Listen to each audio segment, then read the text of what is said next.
खरौआ राजा रामचंद्र आमा के महल में गईले हो।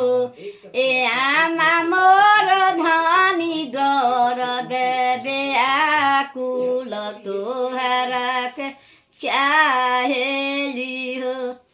ए आमा मोर धनी दर्द व्याकुल तोहरा के चाहेली हो।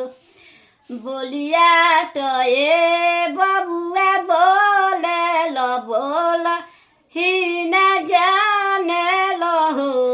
ए बबुआ काल्हे बहुआ कोइली रे झगारावा तो आजू कैसे चाहेली हो। ए बबुआ काल्हे बहुआ कोइली रे झगारावा तो आजू कैसे चाहेली हो। सुन के खरौआ राजा रामचंद्र भाभी के महल में गईले हो। ए भाभी मोर धनी दर्द व्याकुल तोहरा के चाहेली हो।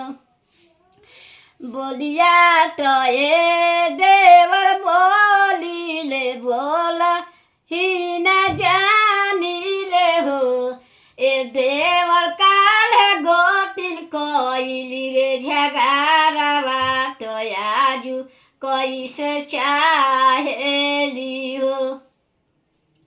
ए देवर काल्हे बहुआ कोइली रे झगारावा तो आजू कैसे चाहेली। सुन के खरौआ राजा रामचंद्र बहिना के महल में गईले हो। ए बहिना मोर धनी दर्द व्याकुल तोहरा के चाहेली हो।